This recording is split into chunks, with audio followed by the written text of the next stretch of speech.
E aí, pessoal, como vocês estão? Espero que estejam todos muito bem e cuidando da saúde, que é o principal nesse momento, né? Só lembrando, pessoal, sempre de se cuidar quando saírem, usem a máscara, né? Sempre higienizem as mãos, né? Vamos se cuidar, porque não é brincadeira essa pandemia, essa doença que está por aí, né? Bom, hoje nós vamos começar nossa conversa aqui com o tema da aula Revolução Russa. Né? Coloquei uma imagem aí para vocês verem, né, de uns braços levantados e o símbolo lá atrás do comunismo. E a cor vermelha, que é a cor predominante. Tá, ok? Esse material, pessoal, da aula de hoje já está disponível no Aulep, que é aquele aplicativo da prefeitura. Né? Quem não tem ainda, é importante baixar no celular ou notebook ou no tablet, ou aqueles que não têm acesso, pode buscar o material lá na escola, mas é importante fazer essas atividades que todas elas contam nota, né? Lembrando que essas atividades elas serão renovadas a cada 15 dias. Então é importante vocês fazerem e não deixar acumular, né? Assim que vocês fazem, eu tenho retorno através do relatório. Lá eu vou saber quem fez, o que leu, o que não leu. Então, eu terei acesso ao que vocês estão fazendo, estarei acompanhando de longe. Também lá, pessoal, consta um fórum para você tirar dúvidas. Né? Vocês podem me perguntar lá que eu respondo para vocês no fórum. Ou então vocês podem me procurar através das redes sociais, no Instagram, no Facebook. Quem tiver dúvidas pode me encontrar nesses locais, tá ok? Bom, então vamos começar a nossa conversa. Revolução Russa.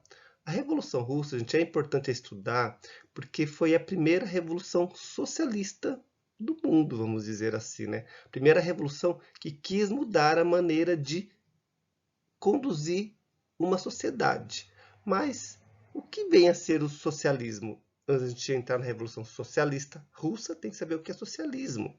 O socialismo, gente, foi uma teoria social surgida lá no século XIX por filósofos alemães chamados Friedrich Engels e Karl Marx.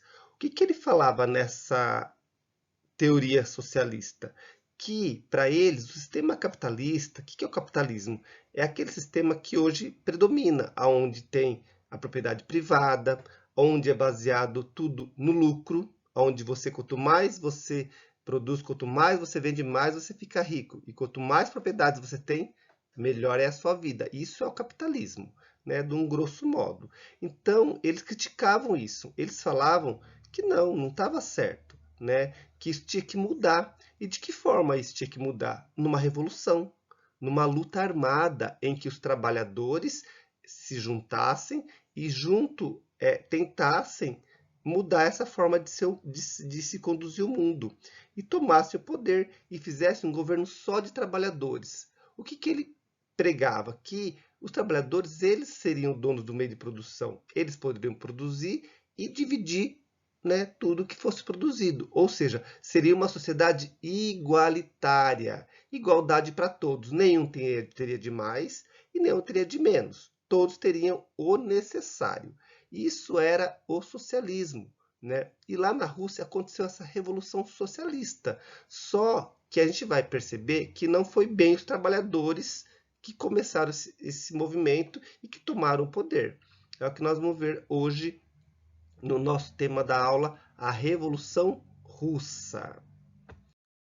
Bom, pessoal, para falar da Revolução Russa, nós temos que saber quem era essa Rússia, como que ela estava antes da Revolução.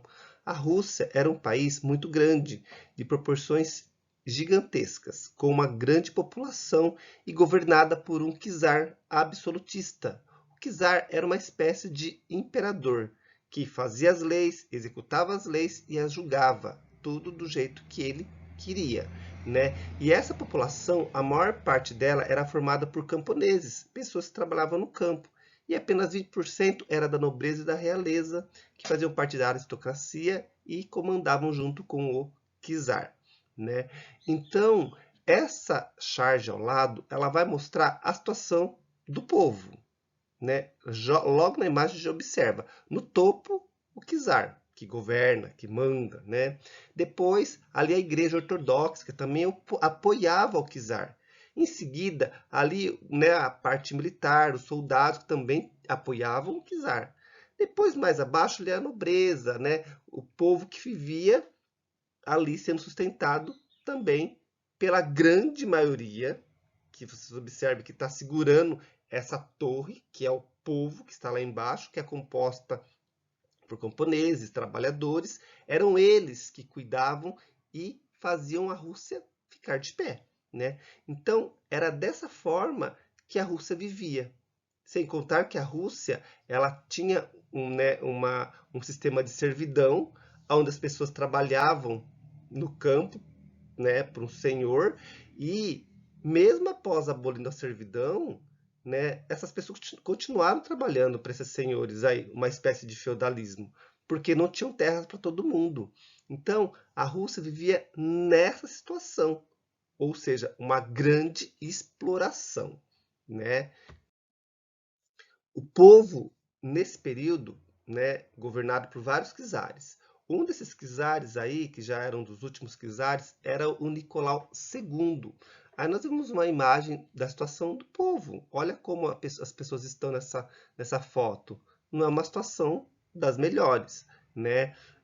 Mesmo o Nicolau II tentando mudar a forma de governar a Rússia, não melhorou a vida da população, não melhorou. Ele abriu ali o capital externo, vieram indústrias de fora, né? Essas indústrias não eram indústrias da Rússia, eram indústrias multinacionais, ou seja, chegavam no lugar, exploravam o trabalhador e a mercadoria ia para fora. E o que ficava ali era muito caro para ser comprado, né? E isso também aumentou a classe operária. Tinha o povo do campo, quando veio as indústrias para a cidade, aumentou a classe operária. Essa classe operária começou a ter contato com as ideias de Karl Marx.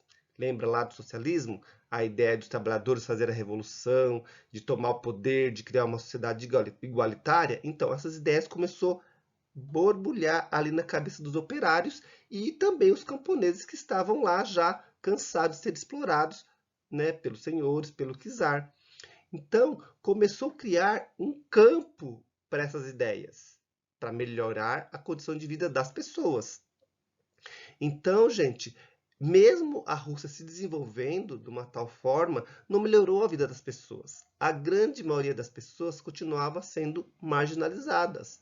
A quantidade de terras maiores, né, ficava concentrada na mão dos kulaks, que eram esses camponeses um pouco mais ricos, que também exploravam os camponeses mais pobres. Então, gente, a situação da Rússia não estava uma das melhores. Dentro dessa situação, começou a surgir movimentos, né, contra a forma de governo do czar, né? Nesses movimentos, essas organizações receberam o nome de sovietes, que é conselho em russo. Eram representantes tanto do campo quanto da classe operária, que debatiam interesses para melhorar a vida dos trabalhadores através de reuniões, de comitê, né? Então eles questionavam e colocavam para o czar que tinha que mudar a situação. E esses sovietes começaram a ter ações práticas, né? Em 1905, o primeiro soviete de deputados que acabaram sendo eleitos, né, e trabalhar junto lá para resolver a situação dos trabalhadores que estavam sendo explorados, eles promoveram uma greve geral. Paralisou quartéis, cidades, campos. Só que esse movimento foi derrotado com a repressão do czar, né? Ou seja, o czar ele não autorizava que alguém fosse contra a sua forma de governar. E dentro dessa ideia dos sovietes ali, surgiram várias correntes políticas, várias ideias. Alguns eram a favor de uma revolução armada, de uma revolução onde o trabalhador tomasse o poder através da força. A outra não, uma revolução mais sem violência, tomar o poder, né? Começar devagar, né? E dentro desse grupo, né, formou-se aí o Partido Operário Social Democrata Russo. E esse partido acabou tendo duas vertentes, duas formas de pensar. Uma era os bolcheviques, que eram a maioria, liderados por Lenin, né, que defendiam uma aliança revolucionária entre os operários e os camponeses para derrotar o czar e implantar um socialismo na Rússia. E a outra era o menchevique, que é a minoria que queria uma aliança com a burguesia, com os ricos, né, com os kulaks, para derrubar o governo e desenvolver um capitalismo russo.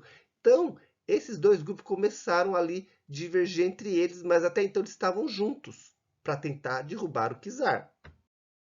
Inicia-se o processo revolucionário. Então, o que fez com que tudo começasse a mudar na Rússia? Né? Os historiadores dizem que esse período foi um ensaio para a revolução, porque aconteceram várias coisas que levaram depois à revolução lá de 1917. Olha quanto tempo depois, mas começou aí, né?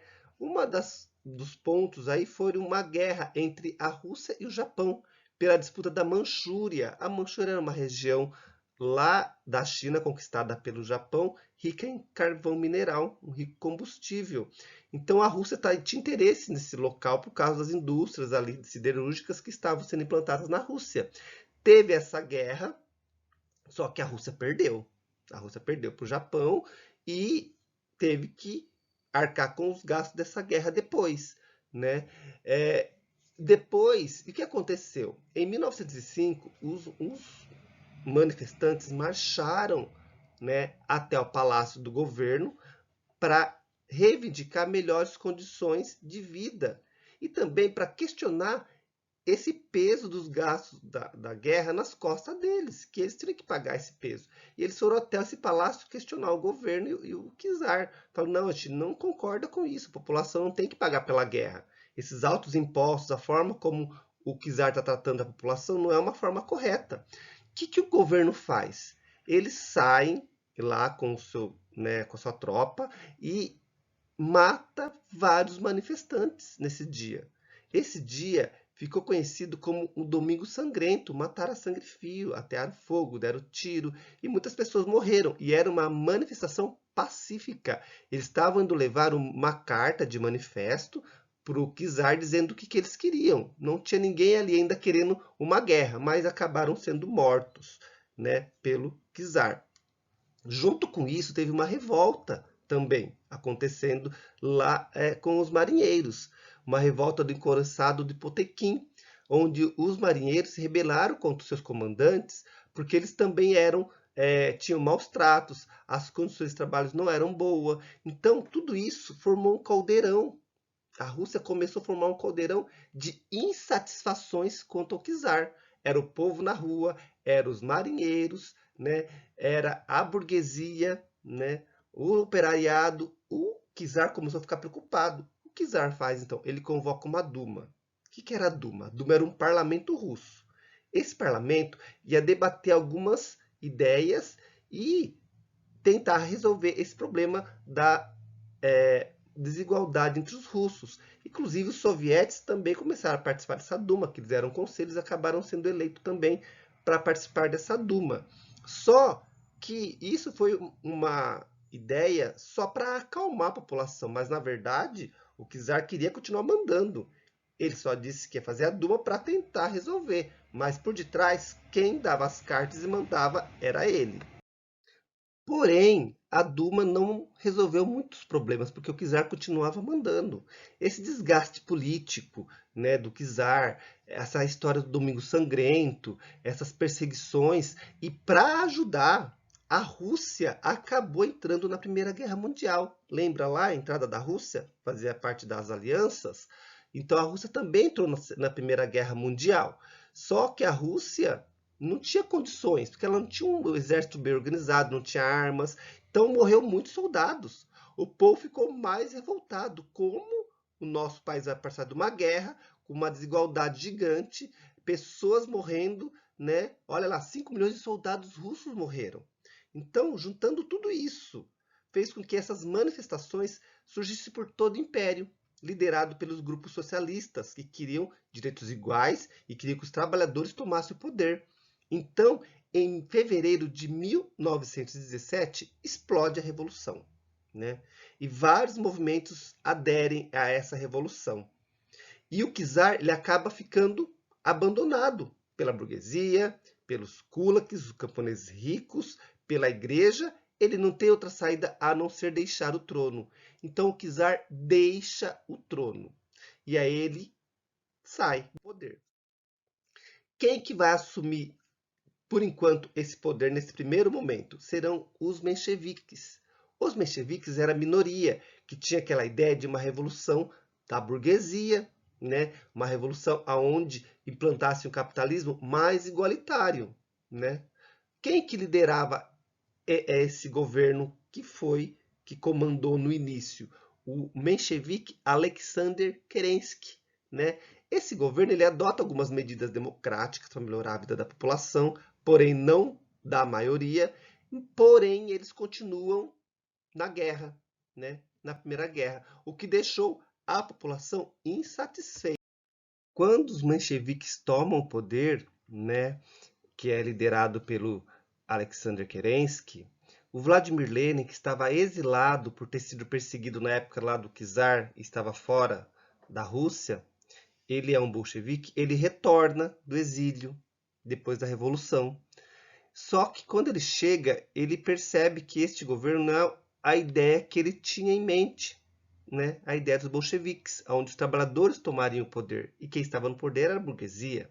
Então ele trouxe ideias, que eram as teses de Abril. O que pregava essas teses de Abril? Pão, paz e terra para todos. Ou seja, pão contra a fome generalizada.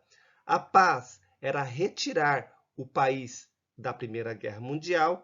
E a terra era confiscar, tomar a terra de todos e redistribuir de forma igualitária, né? Era essa a ideia do Vladimir Lenin. Essas ideias se tornaram populares.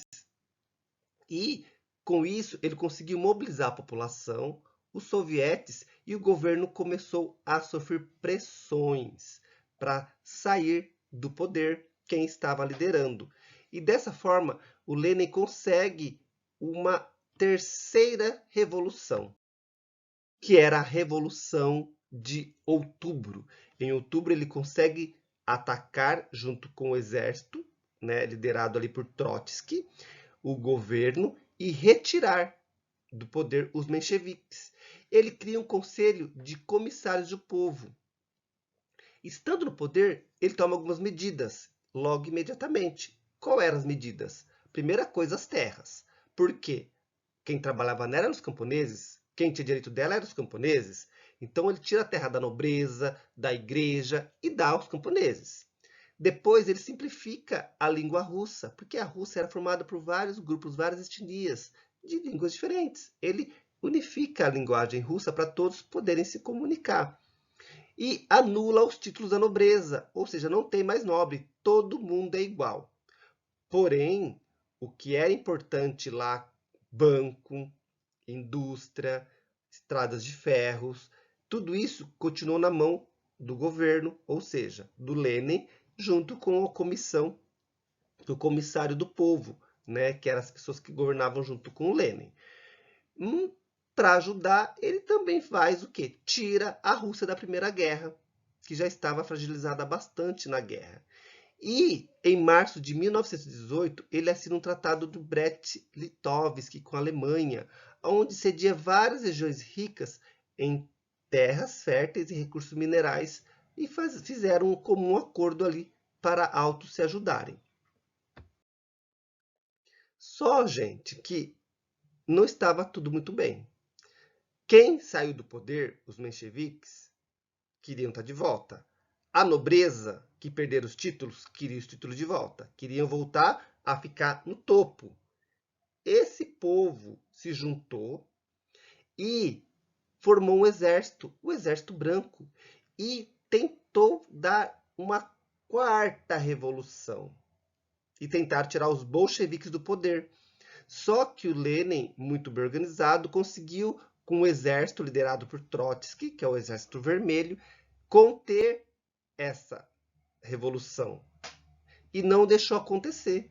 E eles conseguem vencer. Bolcheviques vencem e Lenin consegue se manter no poder.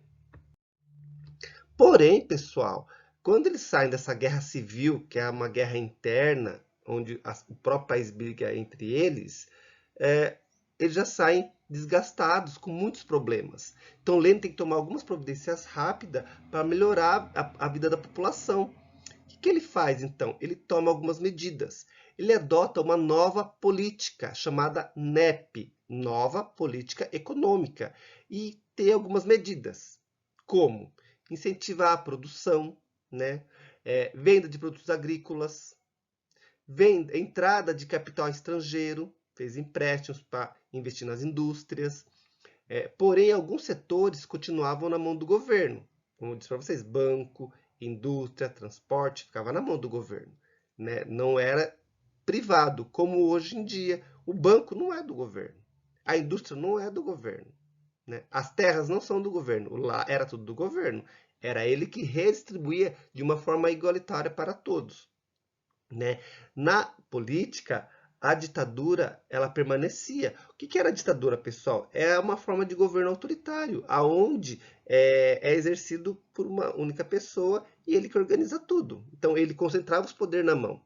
E esse poder foi transferido para quem? Para os sovietes, que era o Partido Comunista, que governou junto com o Lenin e era o único partido do país. Não podia ter outros partidos. E o Lenin, então, faz o quê? Em 1922, ele cria a União das Repúblicas Socialistas Soviéticas, isso, a URSS, a União Soviética das Repúblicas Socialistas, que até então era a Rússia, e aí passou a ser a União das Repúblicas Socialistas Soviéticas.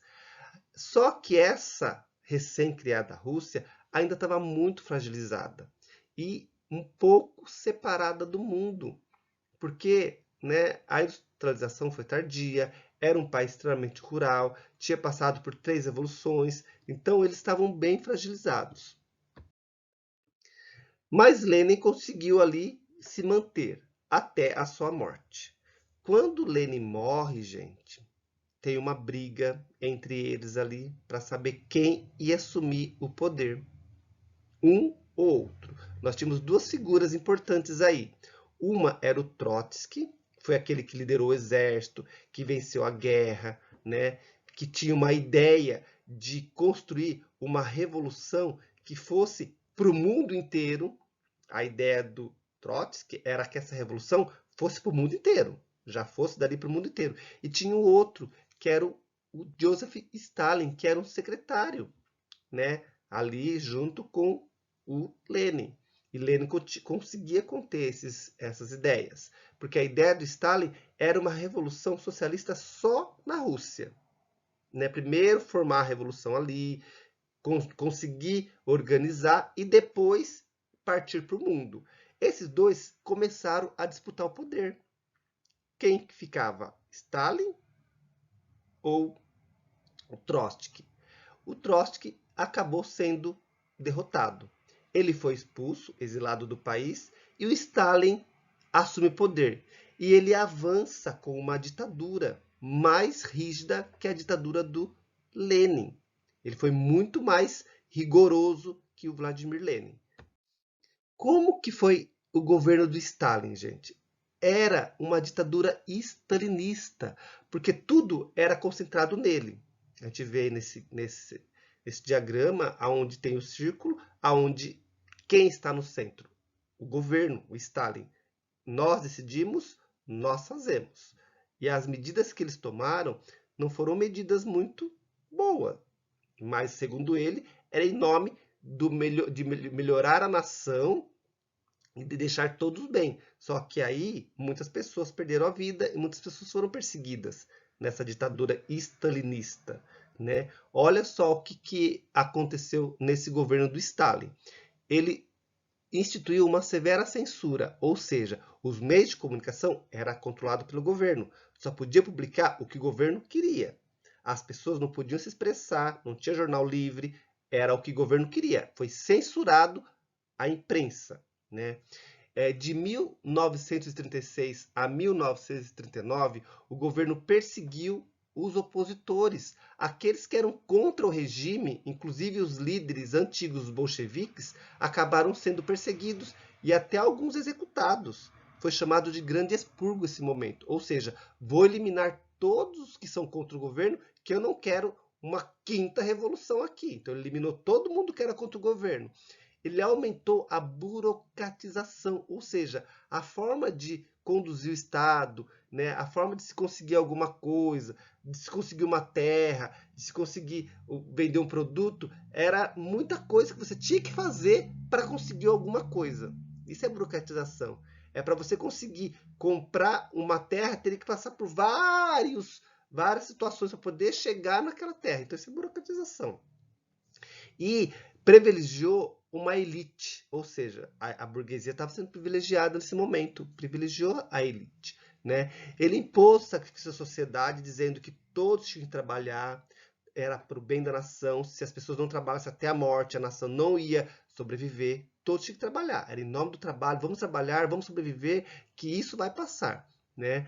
E o povo russo, gente, foi obrigado a adotar um idioma único e oficial, que era submetido ao único partido do governo. No seu período, ele também desenvolveu as indústrias pesadas, investiu na indústria e desenvolveu o ensino obrigatório, ou seja, até então o ensino não era obrigatório. A partir do governo de Stalin, o ensino passou a ser obrigatório na Rússia. Né? Ele governou com mãos de ferro. Né? Muitas pessoas sofreram. Só que, para o mundo, ele estava fazendo uma coisa boa. Muitas pessoas achavam que a Rússia estava caminhando bem. Só que depois da morte de Stalin, que foi descobrir que vários crimes foram cometidos por ele. Né? E foi revelado ao mundo a violência e a forma como ele governou a Rússia no seu período.